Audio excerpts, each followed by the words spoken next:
My name is Chuck Patton with Patton Coffee Consulting and Chuck's Roast. Welcome to part 3 of a small series called The Sample Roasting Dilemma. It's where I investigate a few reasonably priced options for sample roasting for a small coffee company. Today we're talking about the Kaffelogic. As soon as I posted a picture on this of this a couple days ago on my Instagram, I got a couple DMs from people asking, is it as good as the Ikawa? For people who don't know, the Ikawa is a very popular small fluid air roaster right now that a lot of people are using for samples and for home roasting. It makes sense that someone would ask that because the two roasters actually share a lot of features. They're both, like I said, fluid air roasters. They're both pretty small capacity. The capacity of this Kaffelogic is 120 grams. You can buy a $200 booster kit, which gets that capacity up to 200 grams. The Ikawa has a 50 gram model and a 100 gram model. They both have a pretty small footprint, and they both have roasting profiling software, which is a really nice feature for both roasters. For both roasters, you have many profiles to choose from, depending on the type of coffee you're going to be roasting. You basically select a profile, and the roaster takes it from there, makes all the airflow adjustments, makes all the heat adjustments, and finishes that roast, basically following the roast curve. Now, on both types of software, you can also edit profiles. So you could stretch out a drying time, you could shorten the development time, you can basically do anything you can do on a commercial roaster profiling software on these little roasters. Now, the big difference is the Ikawa starts at around $5,000 and goes up from there.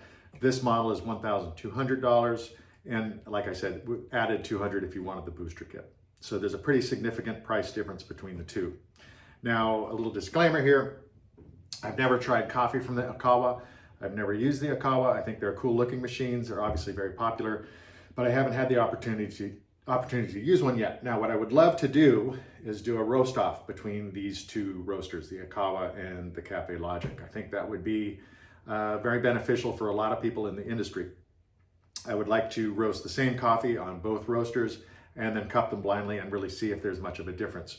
But for now, we're just going to be talking about the Kaffelogic. Now, this video is going to be kind of brief because I realized when I start talking about the coffees I roasted on this, the video was way too long. So I'm going to split this up into 2 short videos. And more importantly, I do have another disclaimer to make, and that I don't have a ton of experience right now with this Kaffelogic. I've only done 6 roasts on it. So this is more going to be kind of a first impression kind of video.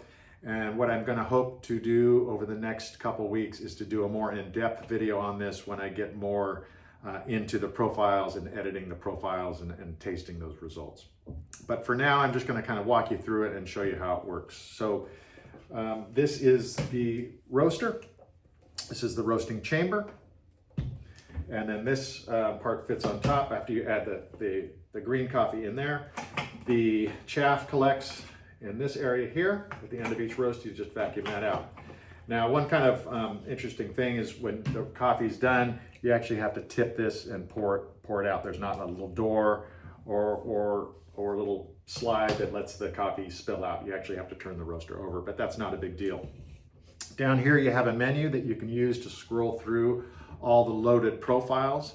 And right here, as you can see on my computer, I've downloaded the profiling software. So once you download the software, you have access to the Kaffelogic community where there's tens and basically hundreds of profiles that people have submitted over the years.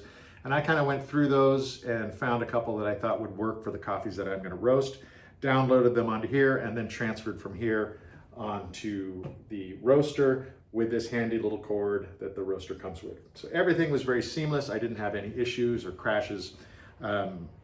Everything worked really well. And then when I started a roast, the roaster was pretty much spot on for the entire roast as far as following the roast curve. So it did what it was supposed to do. I'm still a little bit confused about a couple things. You can set up a roaster to roast to a development time. So once you identify the first crack, the roaster will start calculating what percentage of the roast is the development time. And then once it gets up to your desired percent of development time, it'll end the roast. So for example, if you pick 13%, as soon as it hits 13%, it'll start the cool down. And the cool down is around 3 minutes, so very good.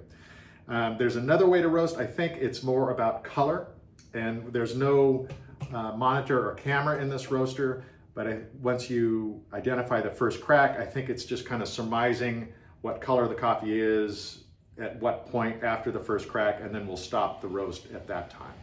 So I'm still kind of learning that, but I gotta say, I've been pretty impressed with my few uses on this roaster so far.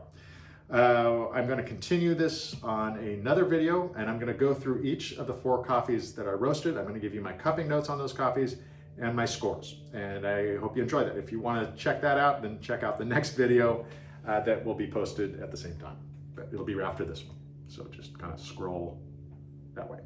All right, that's it. I'll be right back.